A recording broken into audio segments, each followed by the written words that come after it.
Hi, everybody. This is Nunez here, co-founder and partner of Decode Digital Works. And in this episode, we will be reviewing the article Failure with Conviction, the Hidden Enterprise of AI Risk. This is something that our fellows and our followers have asked us to do, really get into the depth of why we have written these different articles. And this is the first one that we are doing. We're here today with Ryan Klein, who is also the founder and managing member of Decode Digital Works and the author of this article. Welcome. Thanks, Kelly. Great to be here. I think a lot of these articles hit home for a lot of people, so I think it's exciting to talk about them. And I think most of what we have been writing so far, kind of through the month, has been things that are very personal from the standpoint of experiences that we've had, or things that have gone well, or things that have been challenged. And I think the topic of AI is on everybody's mind, so this is very timely from the standpoint of content. Definitely. And a lot about AI risk. It's a hot topic on everyone's mind. So I'm sure people are really looking forward to hearing what we think about this. It's interesting. I think people are still in that early phase of being enamored by what AI delivers. I personally kind of spent a lot of time with it, and I know colleagues and friends and family that use it, and they're always either intimidated, excited, or impressed by what the outcomes that they get from the tools. It really doesn't matter what large language model you get. You put in data, you get feedback or an image or a chart or something, and people are pretty excited and surprised about the type of content they get out of it. Which I think is a little dangerous in some cases. Let's go into what about this article kind of spawned you to create it. What was the topic? What was the personal activity or problem or issue that you faced in your career, your personal life, that made you want to write about this in this article? I think that there's different types of AI, and on LinkedIn you'll see a million types of influencers trying to explain the different types between predictive and productive and generative and agentic and all those types of things. And I think they're relevant. I think it's important that we understand them.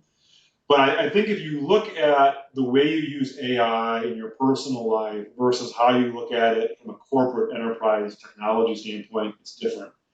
And as you look at simple things like predictive and productive AI, which are the most basic, probably don't need as much governance. We see a lot of adoption like that in your personal life. You almost use it to replace things like search engines. But as you get into corporate enterprise AI, security dynamics aside, that's a whole other conversation, and you get into generative and agentic, being enamored by the outputs still is a very real thing by leaders and executives who just want some type of AI now. I've watched in companies that I've been part of or been with or friends with, they have these SWAT teams that go implement AI. Everybody runs to one side of the boat, quick wins, let's implement AI.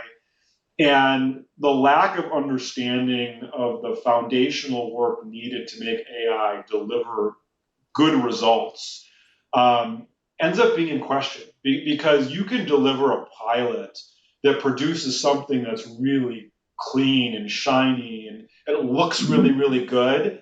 And you get lots of buy-in quickly, and the foundation on it is completely cracked. It's absolutely based on a series of misunderstandings of the capabilities and effectiveness for downstream decision making. We've all seen the shiny object. What's the new latest thing in AI? Is it Devin? Is it Claude? Who's got the skills and what that looks like, how we can implement it faster and how we can use it within the org. And we've all seen the I built this over the weekend, why can't you?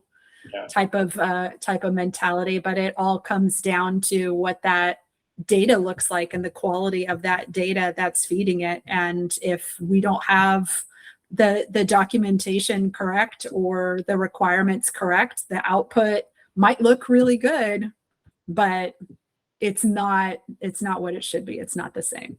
AI without a strong data foundation can be a shiny object, but has very little relevancy, although has the perspective of being valuable.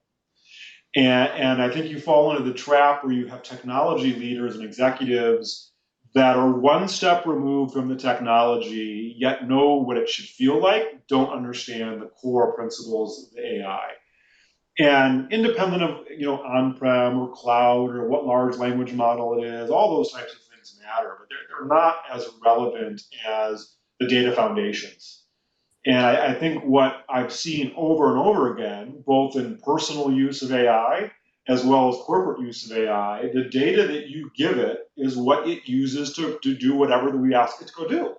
If it's very simple things like predictions or productive stuff, and maybe okay, but as you start to think about generative and agentic, and you start having, alignment to MCP servers and outputs to various things, that data foundation is absolutely critical. And I think it comes down to a simple statement. That is, if you give it crappy data, you don't know data ownership, you don't know lineage, you don't know how it's updated, the outputs look really good, but mean absolutely nothing. And then you start making really, really bad, dangerous decisions. And I think it's a little bit proportional, right? If you're a small organization with one database, probably not a big deal. If you're a big organization with silos and you've got different data sets and different reporting capabilities, and you're pulling different types of data, this thing becomes compounded. And the thing that's the scariest about this is that the output still looks really freaking good. And it's polished, and it looks like it looks right, but you just have no idea what it really is saying. It really looks like it knows what it's talking about. It essentially speaking with authority. If as long as you're speaking with that confidence and that measurement, you're able to sway the room. And a lot of this, it's looking really nice. And of course, upper management loves it, because they're able to show it off without any kind of manipulation or changing or anything like that. And then they don't find out until later that data was misunderstood, missing from the database or what have you. And now it took some assumptions, took some hallucinations, or it took just some bad data, and ended up causing some more problems there. And that can lead into some really bad things.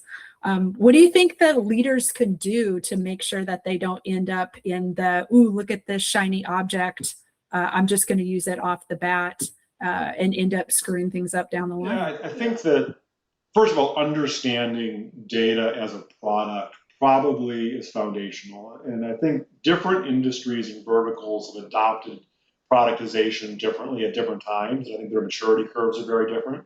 But it doesn't change the fact that if you're going to build AI outcomes and decision-making capabilities and reporting, you've got to understand the data fundamentally. And when you do a pilot, the pilot shouldn't focus on the outcomes of how polished the AI output is. It should be, of course, aligned to that because that's what you're going to use. But fundamentally, you've got to understand the core data, the data principles, the data lineage, and the ownership, and all those types of things. And I think that if you don't have that well understood, yet you can get funding for AI outcomes, you have to redirect some of that funding internally towards data stability.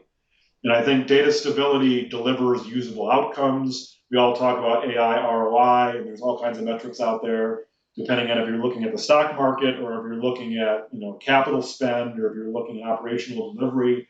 Right? People are trying to measure ROI on this stuff, and they're finding that it's very difficult to correlate the two. But I think that if you go back to foundational data and awareness there, you can start to deliver things that has measurable outcomes. You can start building models and processes that actually do have valuable, outcomes, and you kind of go through that. Just like you have ownership over product, you should have ownership over AI. I was at a roundtable summit a couple weeks ago, and I was working with a government contractor who spends a lot of time with the U.S. government. And one of the things that he was saying is that they have to have a one-to-one relationship for every AI output for any use case. They had less constriction on models and even data to that matter, but there had to be a human that owned the output for each AI deliverable. And I think that plays true here, right? So as you build proof of concepts and you're auditing things, not only does ownership matter, following ownership all the way through outputs matters, so that you don't have an AI engine saying, go do X, you have a person saying they're correlated with the engine is delivering X. And that makes sense as part of the relationship between who owns and what it is. And when you're getting that, what it is back from AI, and you're able to include, what were the references that you use to create this recommendation of an outcome, and have that be reviewed and approved by a human that understands that. It's not to replace, it's a tool to be used together with. I think it makes the most sense, and helps to prevent from any crazy changes, in the future, especially damages to the company. To kind of close up my thoughts on this from an article standpoint, our intention here writing these articles is to get people to think about this stuff differently. We've got an upcoming roundtable on this topic that we've got scheduled to be on the executive calendar.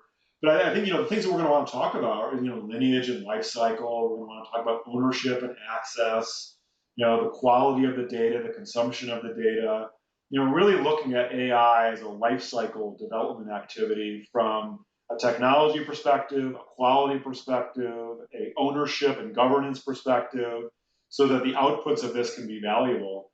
Right? At the end of the day, all this stuff is going to look really good. Right? The responsibility as technology leaders is to ensure that it looks really good, actually is really good. Thank you for spending the time going through your article, The Failure with Conviction, the Hidden Enterprise of AI Risk.